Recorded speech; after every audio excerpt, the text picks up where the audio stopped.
In September 2019, David de Gea finally signed a new contract with Manchester United. The deal was enormous. 4 years at £350,000 per week with an option for a further 12 months. And fair enough, de Gea was 28 years old, among the very best goalkeepers in the world, and had been United's best performer over the last 5 years. 18 months on though, de Gea's stock has fallen. And with Dean Henderson emerging as a credible rival at Old Trafford, that huge contract suddenly seems burdensome. But what's actually happened to David de Gea?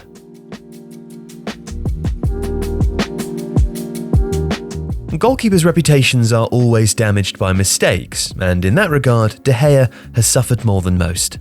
He has made a lot of errors, and often in big games. In fact, the tone of the coverage around him began to change at the beginning of the 2018 World Cup when he allowed a Cristiano Ronaldo shot to pass through him during Spain's 3-3 draw with Portugal.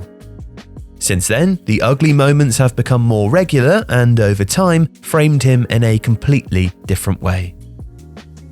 And while these mistakes may span different seasons, they've all been part of the same run of bad form. Most recently, de Gea's 2019-20 season was coloured not only by a disastrous FA Cup semi-final against Chelsea, during which he allowed Olivier Giroud and Mason Mount to score from shots which should have been saved, he was also beaten cheaply at his near post by Bournemouth's Junior Stanislas at Old Trafford, and by a powerful strike by Tottenham's Steven Bergwijn, which, as part of an emerging theme, seemed to pass through him on the way in. Of course, it doesn't help that de Gea plays for Manchester United. The social media criticism has been unrelenting, and the attacks from the media have been vicious. But de Gea is a goalkeeper currently in decline, and while not a measure of goalkeeping performance as a whole, data analysis confirms that his shot stopping, long considered his outstanding ability, has actually been deteriorating for some time.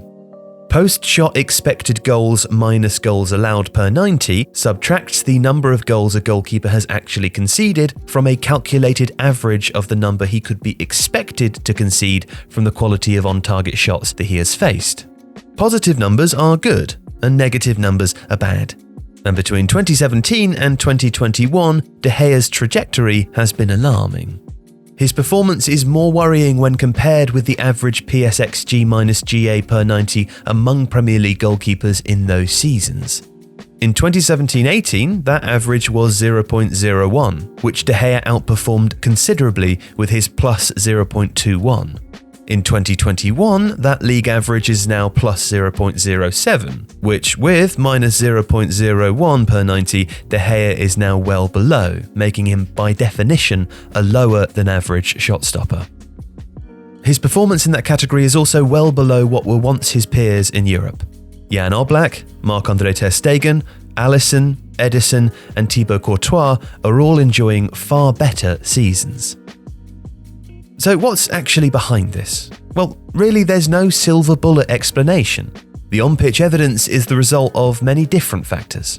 Diminishing confidence, media scrutiny, and the growing reputation of Dean Henderson are all part of this vicious cycle of poor goalkeeping form.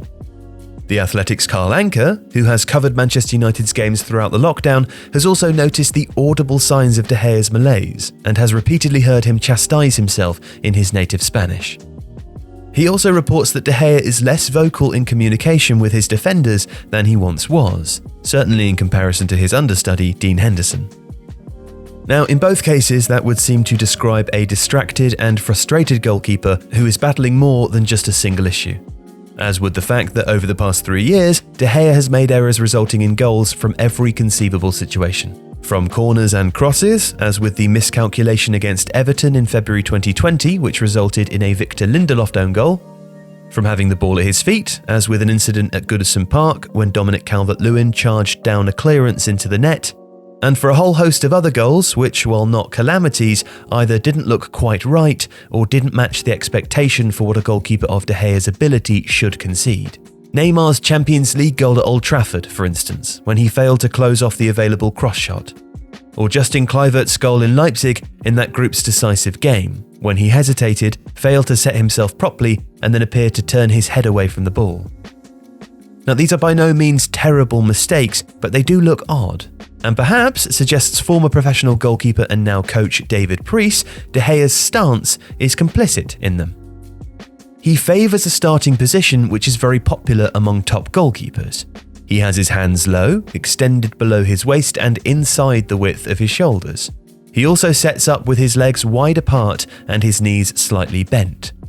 Now, the benefits of this are obvious. It puts his hands in position to cover his corners and his feet ready to make those instinctive low saves close to his body. But, Priest says, the stance can also make him vulnerable.